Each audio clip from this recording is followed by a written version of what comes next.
Let's do I'm this. so ready. I am so ready. All right, take it away. All right, everybody. I'm so excited and honored to be a part of this initiative, what I see as the momentum building for the first time. I know Mary Beth has put so much work in, and I first of all want to thank Mary Beth. I know we all do for the continuous dedication and diligence that she's put into ensuring that this information goes out to the world.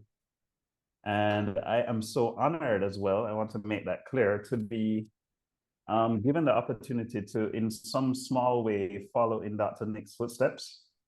It's not something that I take lightly. And I know Mary Beth doesn't need me to say that, so I'm not saying it for her. I'm saying it for her. I'm saying it because it's true. We have a lot to talk about today. And first, I wanted to just set the atmosphere for what we want to establish today. We want to make it clear that the Gonzalez Protocol is still here. It's available. And what I'm going to be talking about is some information that I think we probably take for granted, but it's still important for us to revisit. Probably the majority of people on today already you're familiar with this information, but nonetheless, here we go. We're going to be talking just for a little bit. I promise it's going to be lots of fun, and it's probably going to be very eye-opening for the majority of the participants as well. So let's start talking about the future of healing with the Gonzalez Protocol. I assume my slides are projecting okay. Yes, you're all set. Perfect. All right. So just a little bit about me, just so you can be aware. I actually am a medical doctor, and I'm also a postgraduate degree holder in hematology/oncology. And you'll see there that I'm a medical director for Teshuva Wellness, which is my wellness center in Montego Bay, Jamaica, the most beautiful place on earth. Florida is a close second, maybe. And I'm the 2016 recipient as well, interestingly enough, of the Conquer Cancer International Development and Education Award IDEA, which is from the American Society of Clinical Oncology. And having gotten those quote unquote conventional qualifications, I was privileged enough to be certified first in the Gerson therapy, which is another nutritional protocol, and finally in the Gonzalez Protocol, which makes me an official Gonzalez Guardian. So today, we are going to be talking about a couple things related to the Gonzalez Protocol.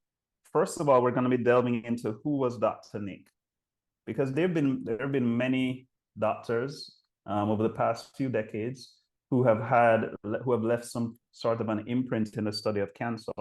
But it is my opinion that Dr. Nick was particularly exceptional. So we're going to talk a little bit about him.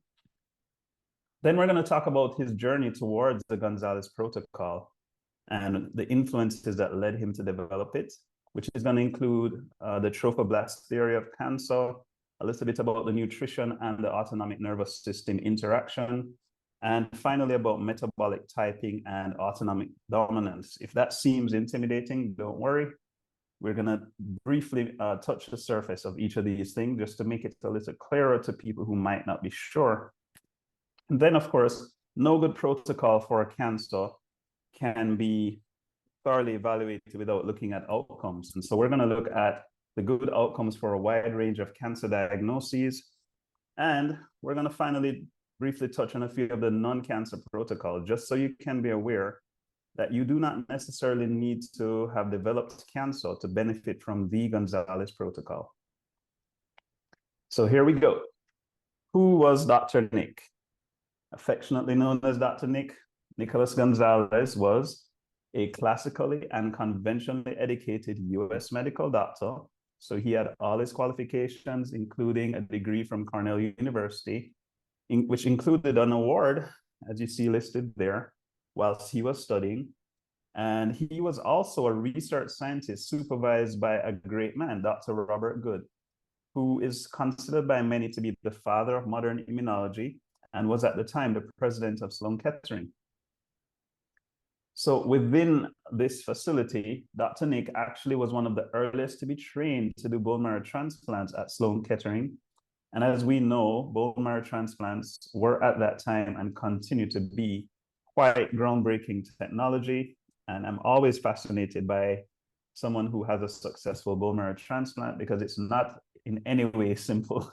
It's a particularly difficult process and very, very tenuous at best. So Dr. Nick was certainly one of the brightest students to be considered at that time to be enrolled in that particular discipline. As we know, subsequently, his nutritional research received substantial financial support from Procter & Gamble, as well as from Nestle.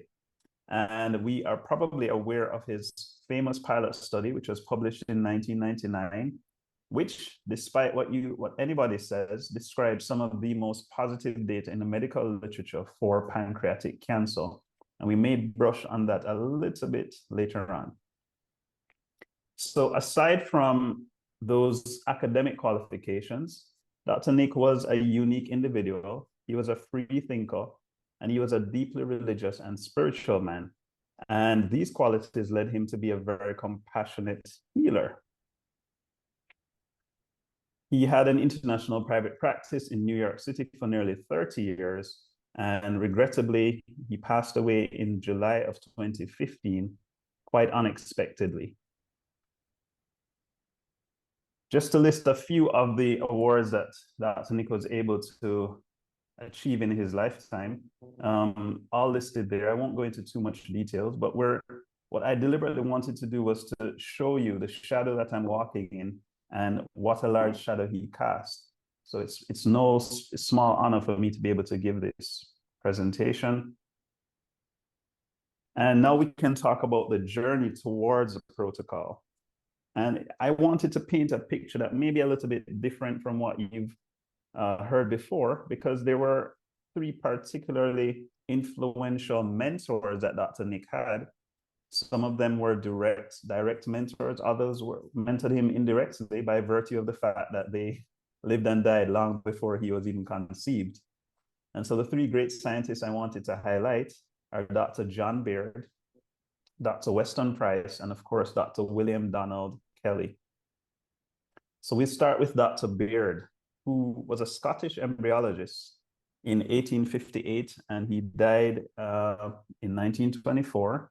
Important dates for you to understand the time that he did his work, because that's going to be critical to understand why his work was largely not recognized until Dr. Nick and Dr. William Donald Kelley. Dr. Beard is a particularly diligent scientist as it related to studying embryology. And he spent years examining thousands and thousands of slides of embryos from many different species.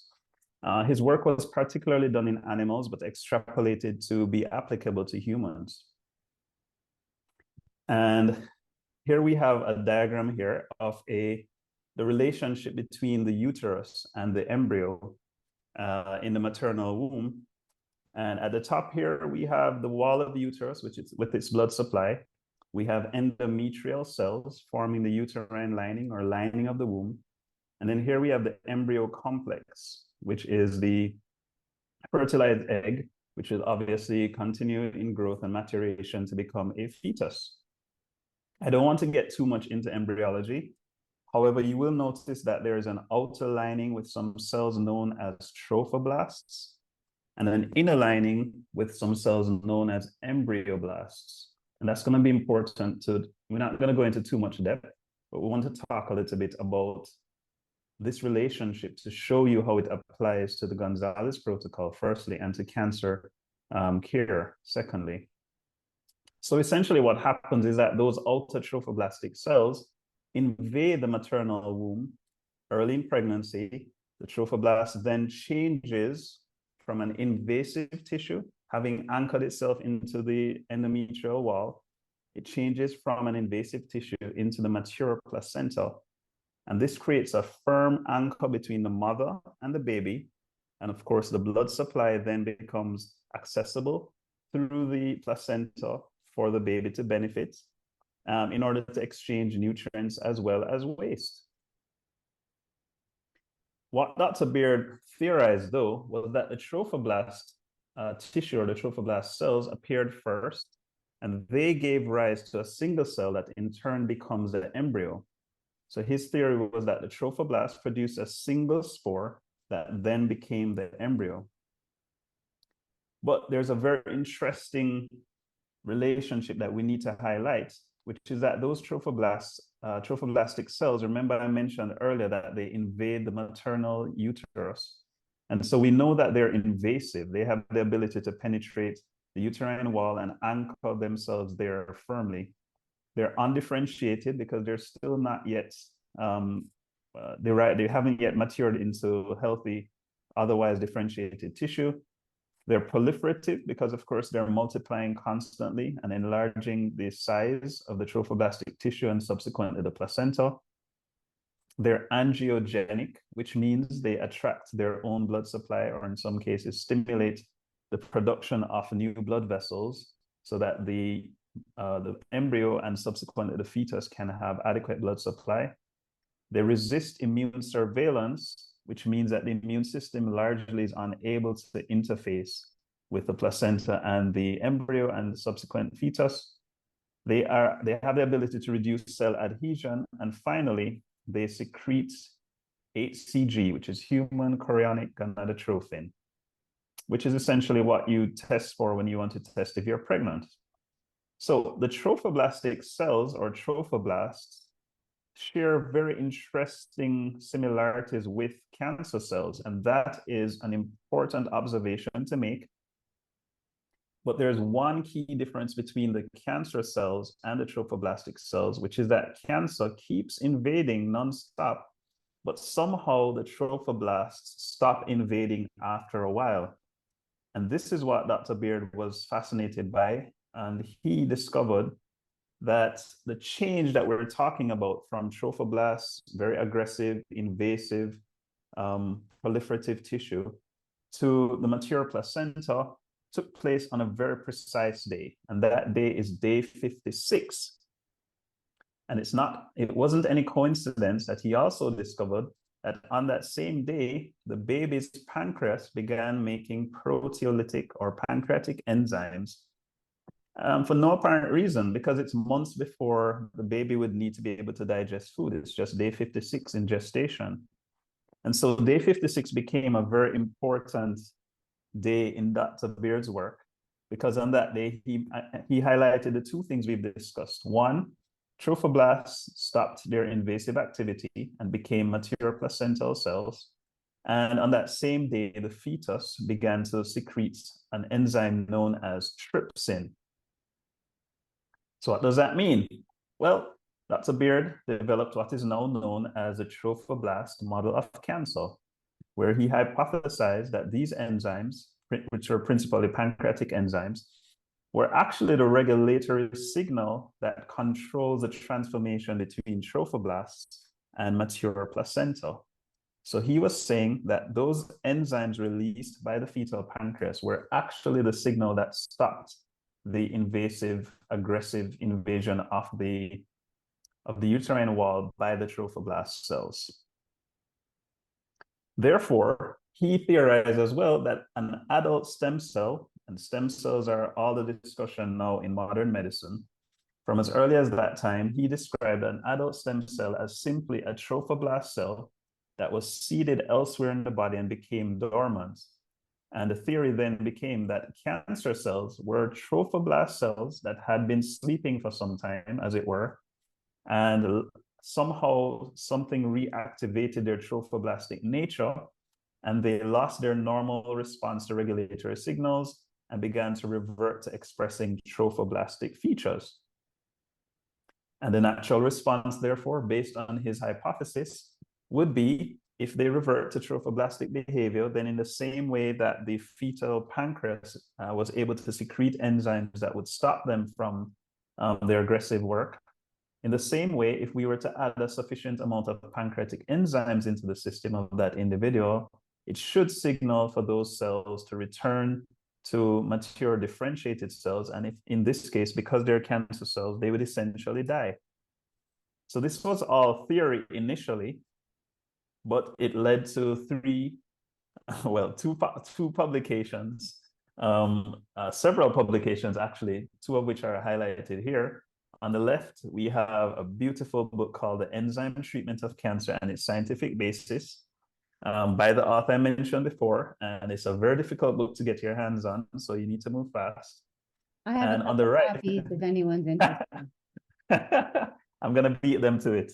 I have mine here, but I need a collection. And then the other one is The Trophoblast and the Origins of Cancer by Dr. Nick himself, along with Dr. Isaacs. And that one is also beautiful. And a shameless plug for New Spring Press, where both books are available.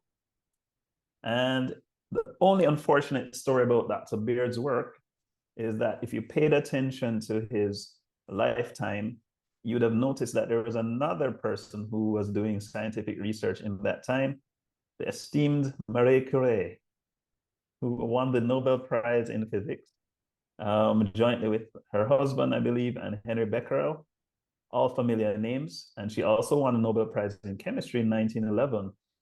And she was pretty persuasive in convincing the then establishment that radiation was a more useful direction in which to direct cancer research. And so largely the enzyme theory, the trophoblastic model of cancer, and the subsequent benefits that could have been derived were lost for a few years, although Dr. Beard did demonstrate in several case studies that there was benefit, and there were a few physicians who decided that they would follow his work. However, it did not materialize as powerfully as it ought to have. Interestingly, though, if you're curious, you can read this beautiful article by Dr. Isaacs herself, speaking about pancreatic proteolytic enzymes and cancer, new support for an old theory, where she goes back through the journey of where pancreatic enzymes entered the discussion around cancer, how they lost momentum, and eventually had a resurgence through the Gonzalez Protocol. Similarly, there's another study you can take a look at. There are several, but just highlighting a few. Novak et al. In 2005, also highlighted in a phase 1 or animal study, looked at the possible role of proenzymes in a cultured tumor cells and mouse model. Just giving you a few things that you can look up. And that brings me to the second mentor, Dr. William Donald Kelley. And you'll notice an interesting thing about his qualifications, which is that it says DDS, which means this gentleman was actually a dentist. He was a dentist from Grapevine, Texas.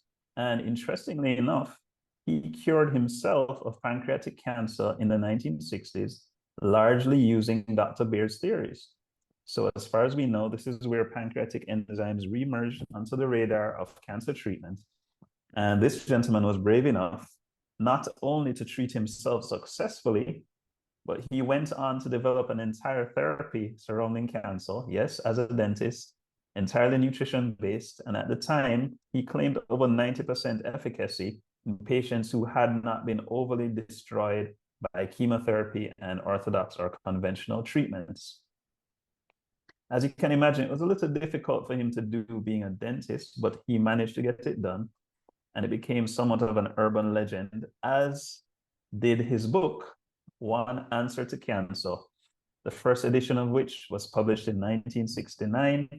And a beautiful quote there that I fully endorse is that it is you and your body chemistry that cures you of your disease.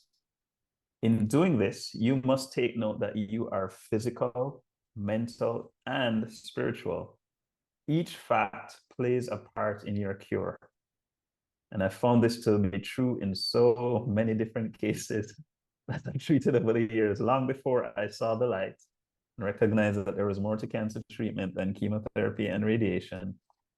Instinctively, I knew that this quote was true.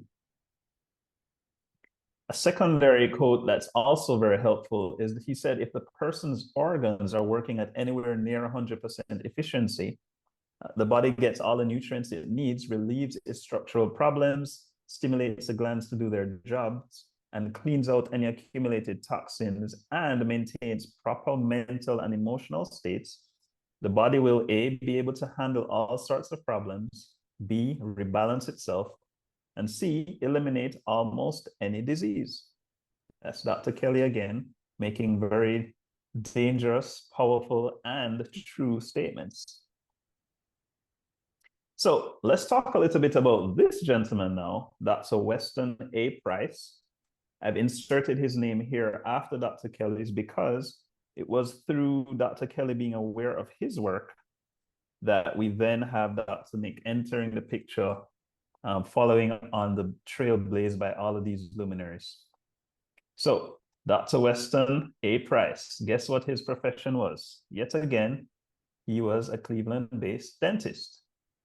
And if you're interested in looking at his work, he wrote a beautiful book called Nutrition and Physical Degeneration, shown there. The premise of which is difficult to simply summarize, but I've highlighted a few of the critical points that he made. First of all, his theory was that chronic dental infections cause a weakening of the immune system and increased susceptibility to many diseases. And so after he retired, he essentially toured the world with his wife, and he did what is known as cross-cultural anthropological research, which simply meant that he traveled to some of the most primitive tribes across the world, and he compared the health of the primitive tribes to those who were, so he compared the health of the primitive tribes, who were maintaining traditional diets with those exposed to modern civilization. So in many cases, he found that within the space of a few hundred miles, he could locate people who were still living on very traditional, what we would nowadays call unprocessed diets. And a few hundred miles east or west of that village or town, he'd be able to find people who had become a lot more urban in their approach. So they would be eating the same diets, but with much more processing. So for example, in one village, he'd find people who were drinking raw milk, and he would travel 100 miles east or west and find a city where people were consuming the milk as chocolate or candy bars. So that distinction was what he was trying to evaluate. All right. So he developed what are known as, subsequently became known as metabolic archetypes. And so what he found was he could travel to equatorial Africa or a tropical location. He'd evaluate the health of the tribes there. Then he could travel to the Mediterranean. He could go as far north as the Arctic to evaluate the Eskimos. And he would find several similarities. Now, I'm not going to attempt to go through all the similarities right now, but I'm going to highlight a few of the things that he found. Number one, nowhere in the world did he find that the people who were successfully maintaining their health were thriving on a plant-based diet. What that means is there was no single culture that relied entirely on plant foods. And I want to sit and let that resonate for a few seconds, because we are fully aware of what we've been taught as a zeitgeist nowadays, that, vegan life is the best, and all health problems. I mean, there are several documentaries which have been done speaking about the benefit of everybody having a plant-based diet. And we now know that that's not quite the case. So I'll just move on quickly. The second one is few of the traditional groups followed a low-fat diet. And again, we know how much the marketing has been done surrounding the need for low-fat diets. And the final thing, and there's several premises that he made, but I'm just highlighting a few. The final thing is that traditional diets were local, natural, and whole. What that means is much of the processing that we find in today's foods, and I use foods very guardedly, is really destroying the critical minerals, vitamins, and nutrients, as well as the enzymes. And so the story that I love most is when Dr. Price visited a remote village in the Swiss Alps. And these people had been doing the same thing for decades. They'd have the cows grazing on the grass in the highlands. They'd drink milk from the cows. They'd grow their own wheat. And then he he left that culture where everybody was extremely healthy, and he traveled to the other side of the Alps where they had the chateaus and the Swiss resorts. And he found that all the children there were susceptible to lots of infections, and their teeth weren't as healthy. And of course, they were consuming more of the processed baked pastries and breads and lots of chocolate. So for those who love chocolate, I don't know, moderation. So we're into quotes that resonate throughout time, and this is one. Dr. Price said, if civilized man is to survive, he must incorporate the fundamentals of primitive nutritional wisdom into his modern lifestyle. So Dr. Kelley, he was very aware of Dr. Price's work. He still found, however, that there are individual variations in the outcomes amongst his patients. So whilst he was aware of two critical principles from the past, i.e. Dr. Beard's work with digestive enzymes, and subsequently Dr. Weston Price's work with local, natural, and whole diets, and eating food according to essentially your ancestral genetic inheritance, he still found there were individual variations. So he knew he had a part of the picture, but not the entire picture. So he asked himself, why was this happening? And so that's a question that we can ask ourselves today as well, because even though we know that cancer has, in my opinion, there have been many attempts to homogenize the treatment of cancer, we know that we're all unique individuals. So what are some of the things that make an individual unique? The first, external physical characteristics, so skin color, that kind of a thing. Structural characteristics, similarly.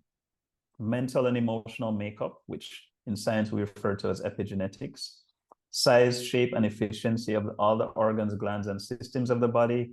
Your unique biochemistry, your genetic inheritance, as I mentioned before, your design limits and potential, your ailments and afflictions that you've already experienced, your strengths and weaknesses otherwise, and finally, the environment that you find yourself in. So if we're going to be fair, the Gonzalez Protocol, which happens to be one of my favorite protocols, it shares the reliability of other truly holistic paradigms.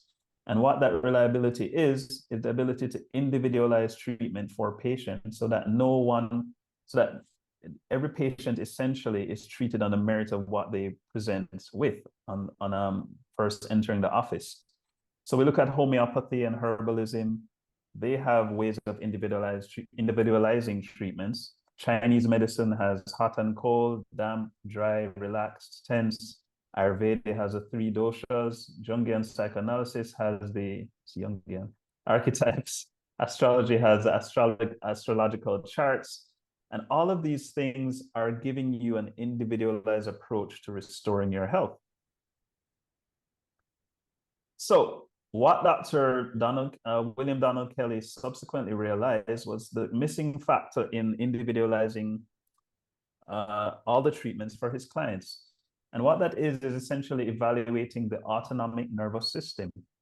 And a little diagram is shown here because the autonomic nervous system is that part of our nervous system which governs the quote unquote automatic functions over which we generally have no control, which means the heartbeat, your respiratory rate, the stimulation of sweating, the digestion of foods, contraction of the uterus, the filling of the urinary bladder, that kind of a thing. All of these things are things that happen without our input. We generally have no control over them. And in fact, we're more likely to lose control over them than anything. And so what he found was that there was a concept known as autonomic dominance. So on the left-hand side of this diagram, we see the sympathetic nervous system, which is essentially what we know as the fight, flight, or freeze part of the response to a stimulus. So if you were to be frightened suddenly, your heart rate would increase, your breathing would probably increase, breathing rate. And you'd want to find the earliest way of getting out of there. So your pupils will dilate to allow more light in so you can see the exit. Whilst having gotten out of danger, your parasympathetic system would then predominate. and you'd bring your pupils back down to regular size, heart rate slows, breathing slows, and so on. However, whilst we'd like to think that our bodies are in perfect balance when we're not in danger, the majority of us tend to swing one way or another, even at rest. And so here we have the prevailing theory of what is known as autonomic dominance. And so what we find is that you can either be a sympathetic dominant person or parasympathetic dominant. There's an option that Dr. Gonzalez has introduced. We'll talk about his brilliance soon. And combined with that is that sympathetic dominant individuals tend to be more acidotic or trend acid. And we know that's also, we've had flickers of that discussion throughout the naturopathic community, talking about getting your body's pH balanced.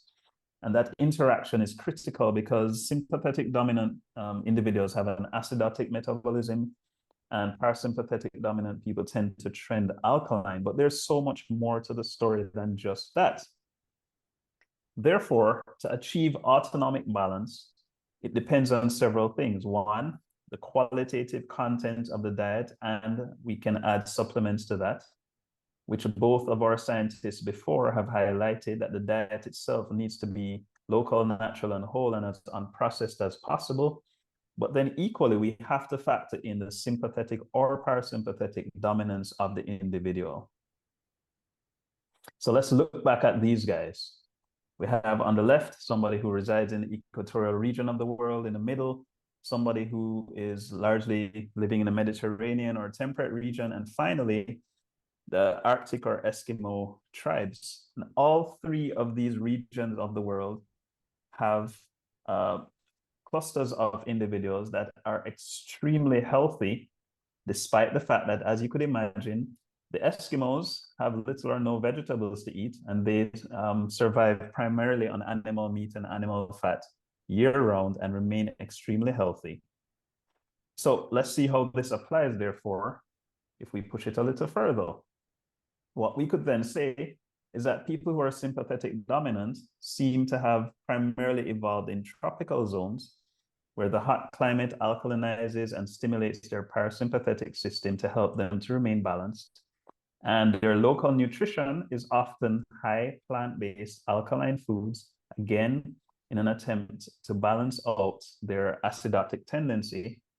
Whereas parasympathetics, one could argue, evolved primarily from Arctic zones or some of the Scandinavian countries where the cold climate acidifies them and stimulates the sympathetic nervous system, which is what they need. And again, as I highlighted, their local nutrition was primarily high animal-based acidic foods to help to bring their autonomic nervous system back into balance. So what we're showing here is the impact of nutrition on the autonomic nervous system, and to a lesser extent, the impact of one's environment on the autonomic nervous system. Now, this whole, the ability to travel across the world has changed everything. So everybody is everywhere right now. So unless you go on ancestry test or 23andMe, you probably will have no idea, like I did, that I have lots of Caucasian in my ancestry. And it wasn't until I started working with the Gonzalez Foundation that I recognized that I'd been eating wrong all my life. But that's another story. So Dr. Kelley said, it's relatively easy to identify the characteristics of sympathetic and parasympathetic dominance, but the actual determination of how an individual is functioning, one's metabolic type, is a complex and intricate process that requires a consideration of multitudinous factors. So the whole thrust of what we're discussing today is essentially how complicated it is, but I'm highlighting a few of the more simple concepts, but it's not to be taken lightly. The actual process of determining a metabolic type is pretty advanced. All right, so here we have that perfect moment in time where two paths converged. We have a picture of two brilliant gentlemen in one place. And this is where Dr. Gonzalez met Dr. William Donald Kelley in 1981. He was actually introduced by Dr. Gonzalez's journalist friend. For those of you who may not remember, Dr. Gonzalez's initial career was actually as a journalist, and he had aspired to become a great journalist, but life had other plans, and I'd like to say better plans. So Dr. Good, who we recall was his supervisor, recommended that he investigate what was happening out there in Grapevine, Texas, just as a learning experience initially. But when Dr. Nick reached out there, he was totally astonished by an initial look at Dr. Kelley's case files. And of course, the first thing that jumped out at him was the tremendous outcomes with pancreatic cancer. And as you recall, Dr. Kelley himself had cured himself from pancreatic cancer. And Dr. Good had also highlighted that he was pretty impressed with the work that was happening as well, though initially it wasn't entirely clear how Dr. Kelley was able to achieve all this. But Dr. Nick, being the great investigator he was, both as a journalist initially and as a medical student and researcher, he decided he was going to stick around and learn some more. So whilst he was in residency with Dr. Good, Dr. Nick studied with Dr. Kelley's work from 1981 to 1986. He pored over the philosophy and practice of what was then known as the Kelley program. And he was actually able to not only study the case files, but because the program was successful to a large extent, he was able to actually interview patients who were still alive, which is obviously quite impressive. And what he essentially did was, in true Dr. Nick style, he confirmed that there was something here, that the cancer treatment protocol that was being used by Dr. Kelley, though still in a raw form, and there were still a few tweaks that needed to be made, it was actually pretty effective. And so, as I mentioned earlier, Dr. Gonzalez, Dr. Nick was indirectly mentored by Dr. John Beard, indirectly by Dr. Weston Price, and now directly by Dr. William Donald Kelley. Dr. Gonzalez went on, therefore, to refine the principles of the then Kelley program and created the Gonzalez Protocol in its current iteration. This is a pretty cool quote, which highlights a little bit of what I was saying earlier. Dr. Nick said, even though today, in the last 100 years, we tend to think of Eskimos as an isolated group of people, keep in mind that 20,000 years ago, which in terms of geological history is not that long ago, there was an ice age that brought the Arctic Circle several thousand miles south, and that many of us had ancestors that basically lived like Eskimos, and we have their genes. So maybe meat isn't always that bad. That's Dr. Nick himself. Another brilliant quote from him. As long as we put the right fuel into our bodies, sounds familiar? Dr. Kelley had hinted at that as well. As long as we put the right fuel into our bodies by eating the right food for our metabolic type, the autonomic system will be in balance. Both branches and the associated organs and glands will function efficiently, the body will work beautifully, and our health will be ideal. So today we have the privilege of having the Gonzalez Protocol, which is a scientifically proven, revolutionary, non-toxic, did I stutter? Let me just check. Oh, non-toxic nutritional enzyme treatment for total body healing with a history of more than 40 years of good outcomes. The essentials, as I highlighted before, of the Gonzalez Protocol are the autonomic nervous system balancing, which is achieved by diet and supplementation, the removal of toxins by a variety of detoxification routines and auxiliary efforts to have clean water, reduce EMF exposure, that kind of a thing, and providing sufficient energy by the use of the digestive enzymes we spoke about, the organic food that is used, remember, local, natural, and whole. And not to be left out is a spiritual and faith-based important aspect of ensuring that the human being is being fully centered as it regards their emotions and thoughts. So it's truly individualized, which is what we want. To quickly highlight just how individualized it is, there are 7 metabolic types on the spectrum of the Gonzalez evaluation, ranging from, on the far left, extreme vegetarian, to on the far right, extreme carnivore. And part of the assessment of the individual is to determine what their metabolic type is. And I emphasize part, and Mary Beth is going to speak a little bit about that soon. So none of this will be useful unless we spoke about our cancer outcomes. And I'm gonna quickly run through a few of them because there's a particular one that I'd love to share. All of these outcomes have been published already very clearly in three very powerful books. The first being Conquering Cancer, Volume 1, in which Dr. Nick's case studies of 50 cases of largely pancreatic and breast cancer patients are shown. With these books include the histology reports, the CT scan imaging, the ultrasound, you name it, it's all there. And of course, a discussion of the outcomes, followed by Conquering Cancer, Volume 2, 62 cases of patients with a wider spectrum of cancer, and both are powerful books. Finally, the proof of concept, which is 25 of Dr. Nick's best cancer cases, which were actually presented to the NCI. So I'm not going to dwell too much on these, but it's important for us to highlight that there are good outcomes for the Gonzalez protocol. So I put in brackets there a few different types of cancer. By no means am I looking at the vast spectrum of possibilities in terms of cancers that have been successfully treated and continue to be successfully treated on the Gonzalez protocol. But for the sake of time, I'm just highlighting a few.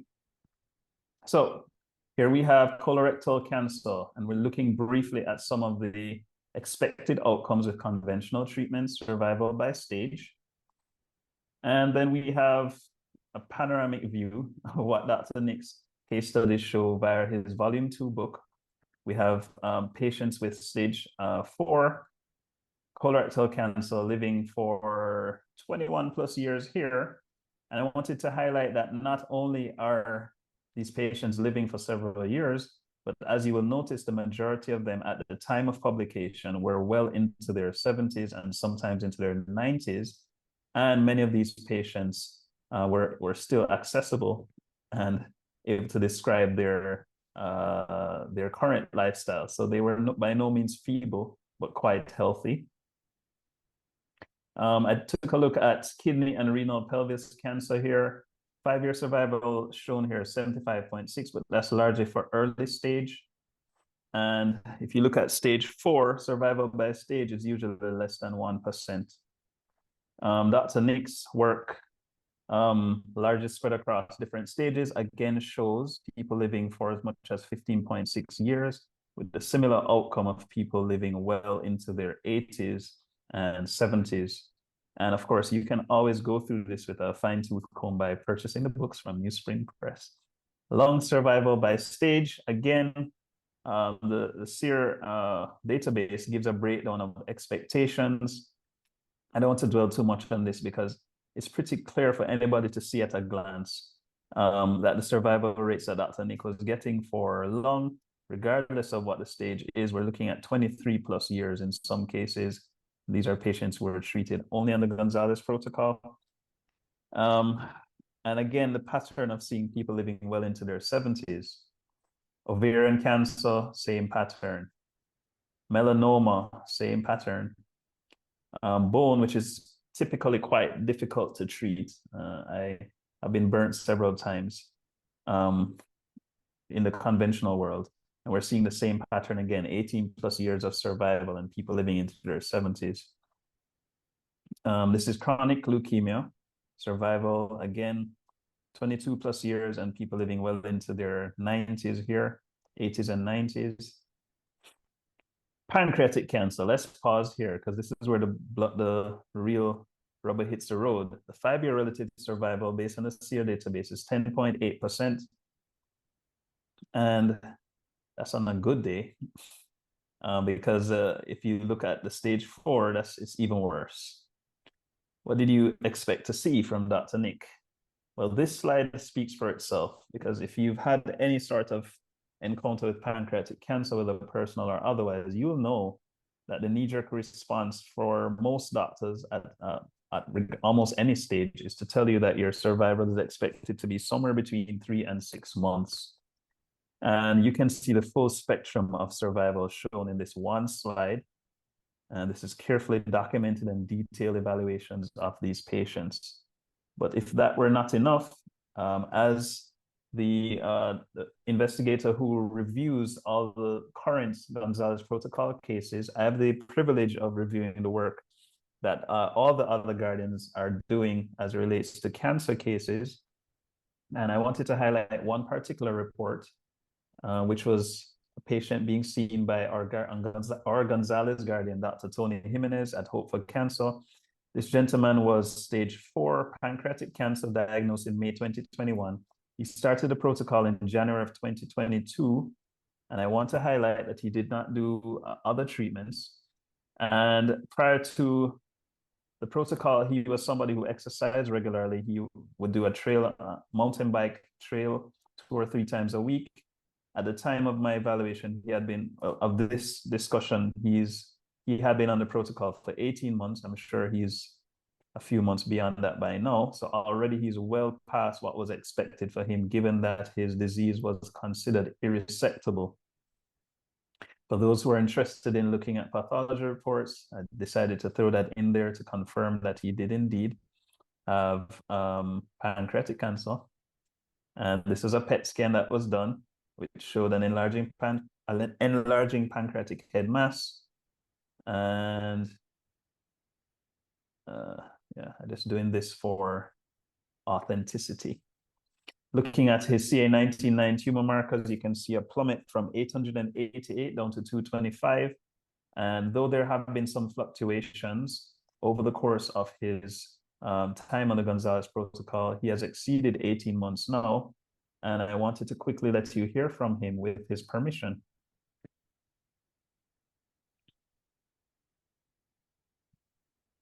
We can't hear the sound. Andre, can you adjust the sound? Yeah, let me try. Can you hear it, or it's too low? We can't hear the sound at all. Oh, that's not. Oh, I know what to do. Hang on one sec. Let me just. That's easy to fix, I believe. Huh. Maybe not as easy as I thought. Hmm.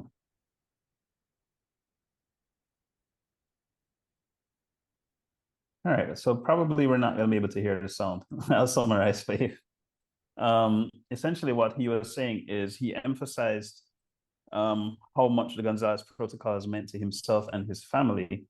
And one of the things that I wanted to particularly highlight from this video is his emphasis on spirituality and faith.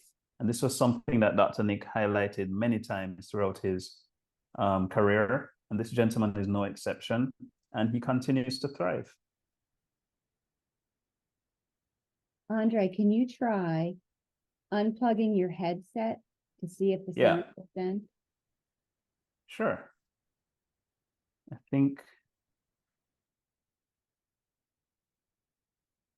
Can you hear me? We can hear you. All right. Will it allow me to share sound? Because this is so important. I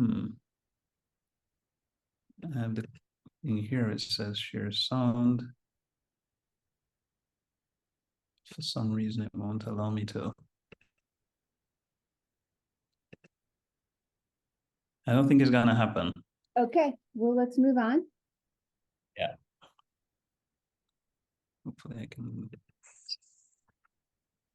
Oh, but you know. Well, God has used the Gonzalez protocol. Can you hear that? And specifically Dr. Tony in just an amazing way to change everything.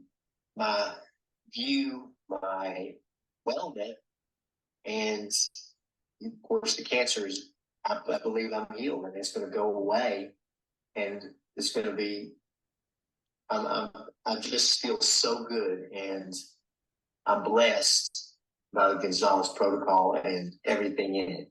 Awesome.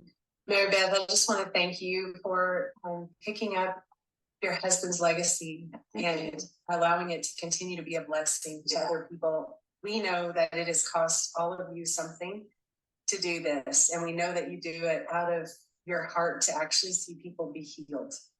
you don't want to treat symptoms, you want to go for root causes, and you want to see people be healed. And we are so grateful for the call on your life that you guys have said yes. And we want to encourage you in the fight because you are making a huge difference in our lives. I still have my husband here. 18 months later, I wake up with him every day, and I thank God for you and for the miracle of healing that God is giving us. And so Through the Gonzalez Protocol. Through the Gonzalez That's powerful work. yeah, we just want to encourage you and say, keep going.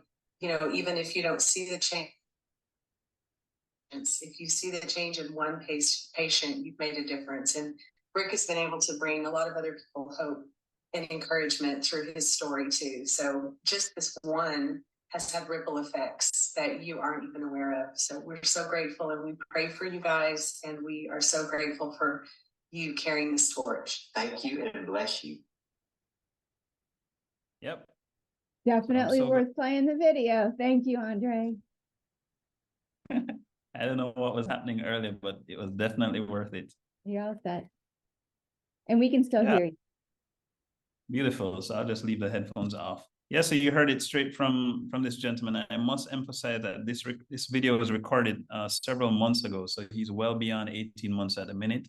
And he looks even healthier now than he did then. So I just wanted to highlight quickly that the Gonzalez Protocol does include non-cancer treatments, and some of the topical issues that that need to be addressed are, viruses. I'll just leave it at the word viruses. Hepatitis C included, Lyme disease successfully treated with the Gonzalez Protocol, severe allergies, environmental illness, Parkinson's disease. There are protocols for all of these, including back and neck pain, OCD, GBS, which is Guillain-Barré syndrome, lupus, heart disease, and Bell's palsy, osteoporosis, otosclerosis, fibromyalgia, and stress in general. And of course, the reason why we can successfully treat non-cancer illnesses is just because the foundation of the Gonzalez Protocol is not predicated on cancer itself, but rather on getting the body back into balance and supplying it with what it needs to restore your own health. And so these diseases simply represent to a large extent autonomic imbalance, first of all, a need for metabolic typing, and the unique skill sets of a Gonzalez Guardian. We're usually able to carefully evaluate the patient and design a protocol that helps to bring the body back into balance.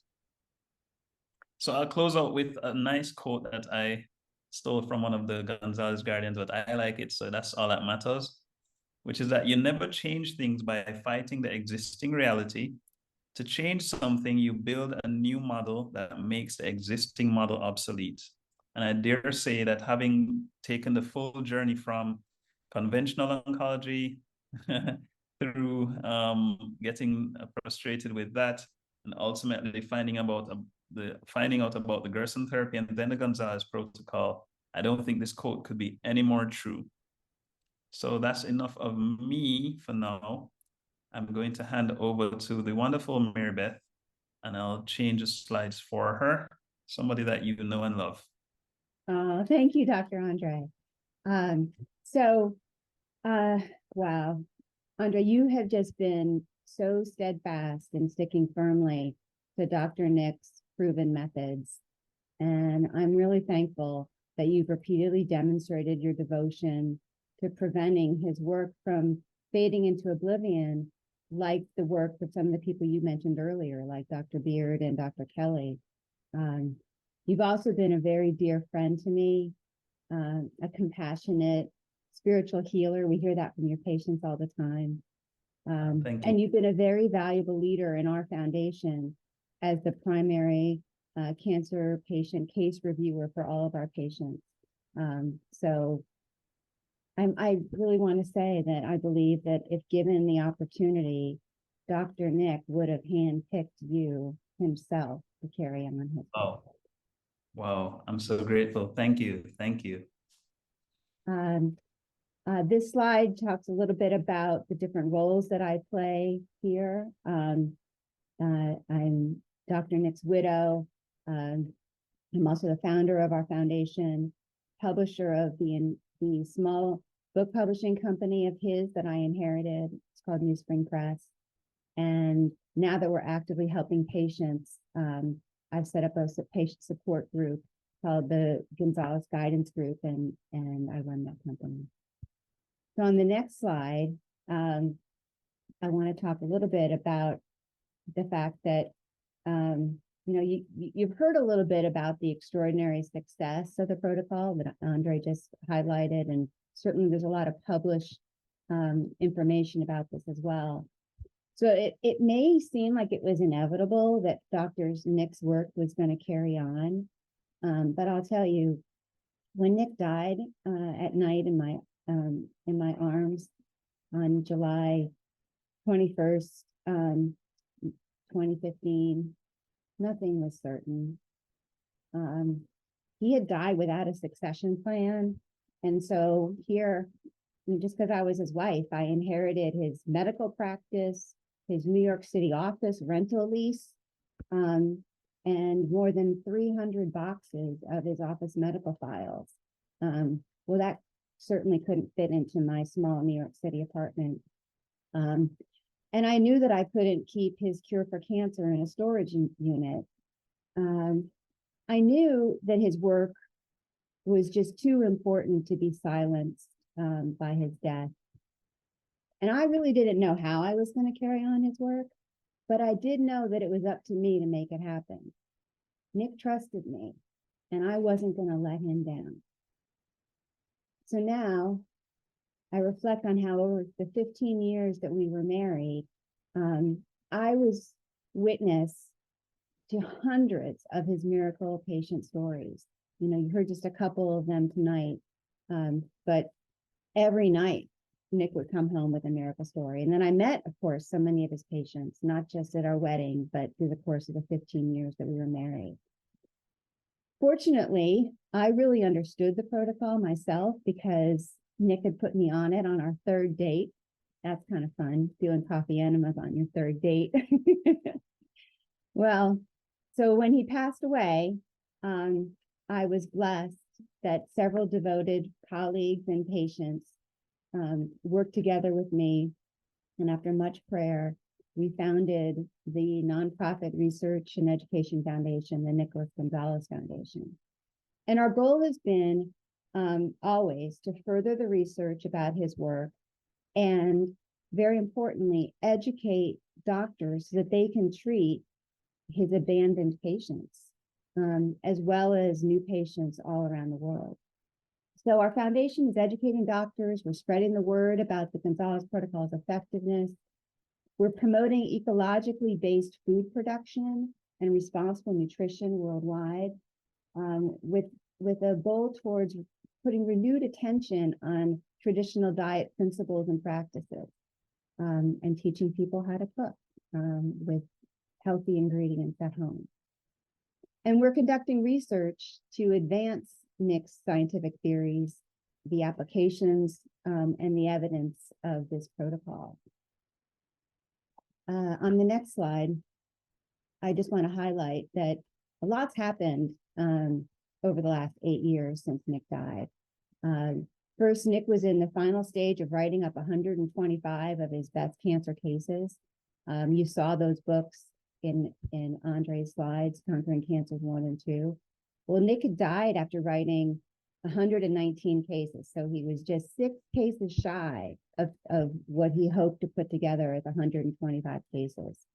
So with the help of several of his colleagues, Dr. Isaacs, Dr. Ross, they volunteered to help edit his final manuscripts, and that work is now published.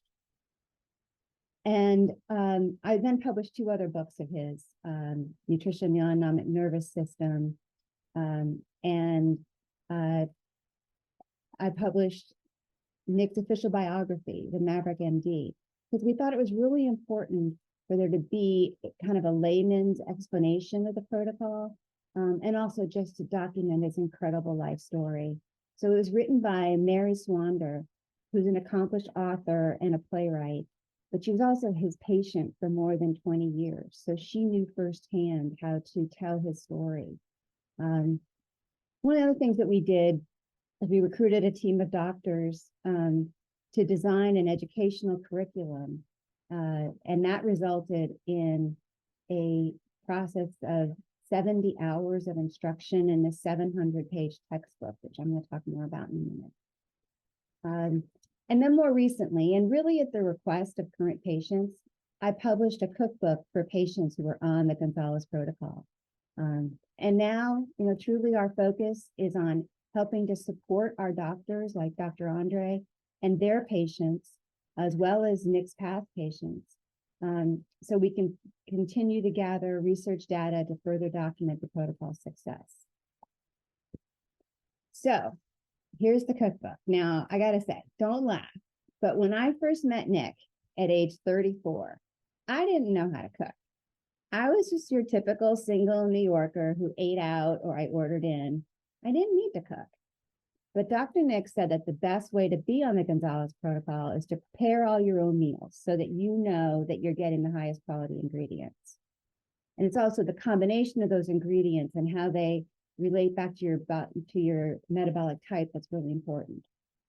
So when I moved in with Nick, after we got married, I committed to making all of our meals, and Nick taught me how to shop for ingredients, how to read food labels, and to prepare all the right foods for our metabolic type. Well, I never knew that that information was going to be so valuable and helpful as I put together the Gonzalez Protocol cookbook, as it now features all the advice that he gave me. There's 150 recipes. It's organized by your Gonzalez metabolic type, and it aligns with his diets. And it was kind of fun. I sourced recipes from current patients, as well as recipes from Dr. Kelley himself, and of course, Dr. Nick's favorites that we would cook together. Now, our cookbook is a fundraiser for the foundation, and it is on sale on all of our websites. But you'll see on the next slide that one of the things that I learned is that some people really aren't interested in meeting with a doctor, but they do want to lead a healthier lifestyle. Maybe that's the story for some of you who are here today. So people asked me if I could create some tools to help them do the Gonzalez Protocol at home. Well, that was tricky because I remembered when a famous book publisher offered Dr. Nick a very large book advance to write a do-it-yourself book, and Nick refused. He believes that it just wasn't ethical for him to encourage people to cure their own cancer in their kitchen. You see, this is a program that patients implement in their home, but it's not a design-it-yourself protocol.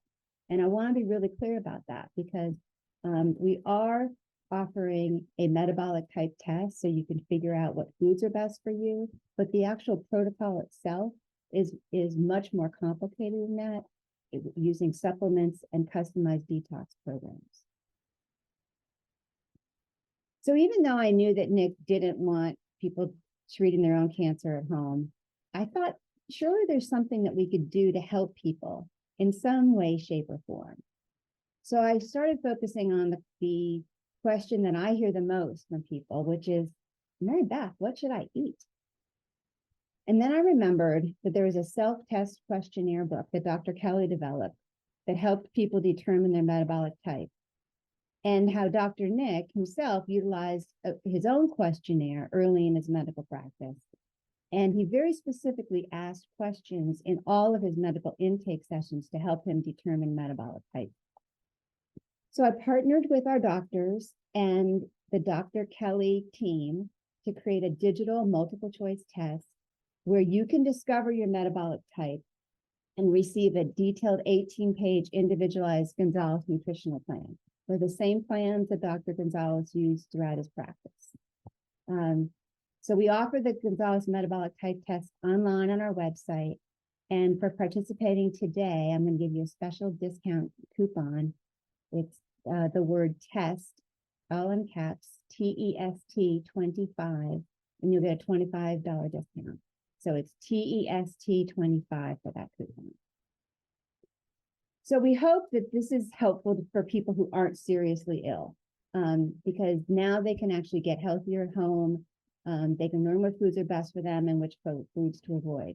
But we always recommend that anybody who has a serious diagnosis actually go meet with one of our Gonzalez Guardian doctors to be put on the full protocol and have them look at all the different ways that they can metabolically type, not just through a questionnaire.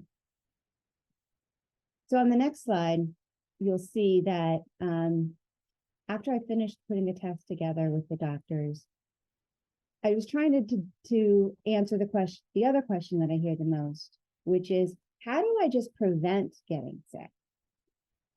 So with the help of our doctors, I published the Gonzalez General Guidelines.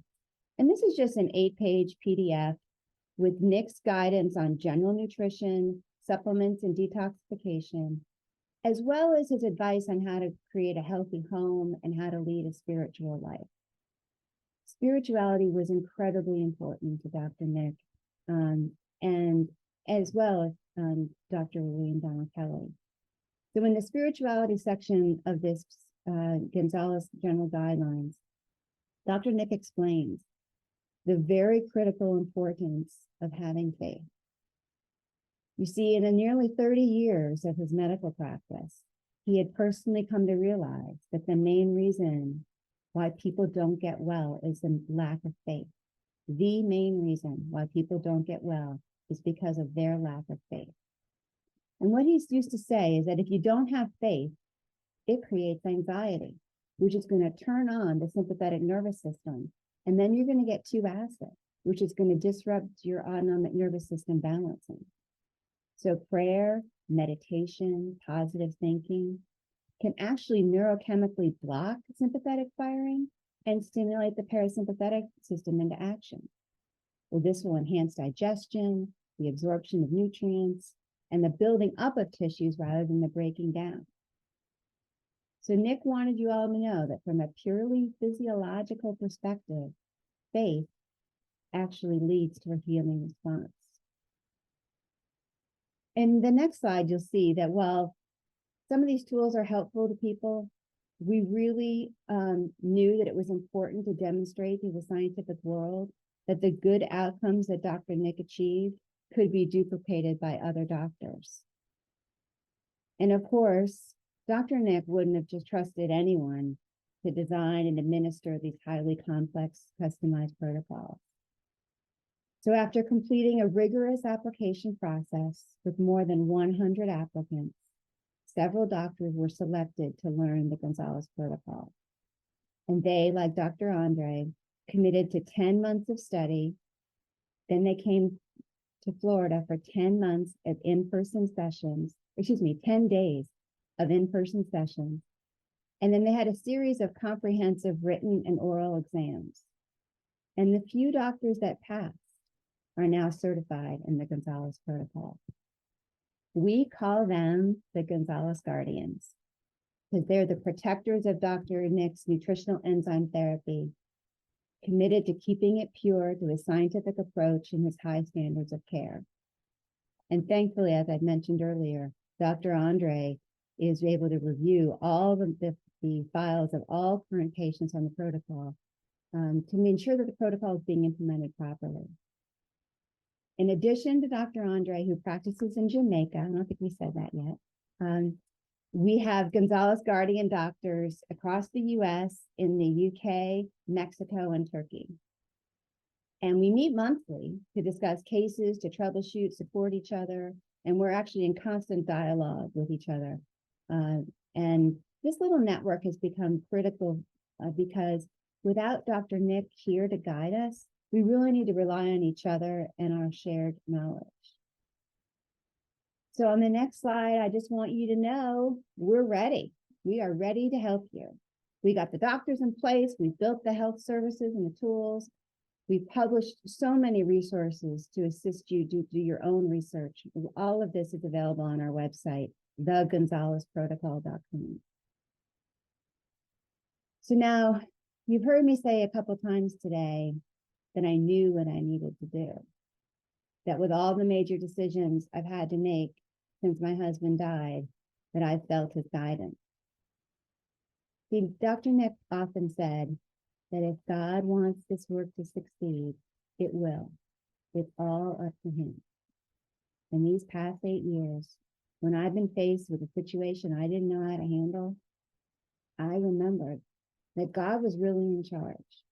And my role was to listen and have faith. And then to quote Dr. Nick, work my tail feathers off. You'll see on the next slide that Dr. Nick really dreamed of a new medical model where prevention was as important as treatment. He said, let the current system exist in a parallel universe and start from scratch with a completely new system that's based on nutrition, psychology, and spirituality. Well, the Nicholas Gonzalez Foundation shares Dr. Gonzalez's dream of a new medical model. We aren't trying to replace conventional medicine, and we never try to convince people to do the Gonzalez Protocol. It's actually quite difficult. You may even find if you apply that we try to talk you out of it, because we want to make sure you really know what you're in for, and how hands-on you need to be. So today, Dr. Andre and I have sought to educate you with facts about the protocol success in healing all types of diseases. You've been shown some data. You've heard from a patient about the miraculous protocol. But this treatment is a lifestyle, and it really isn't a good fit for everybody. It requires an open mind and a commitment to actively participating in one's healing. Now, since this is a program based on nutrition, it requires that patients are actually able to eat real food.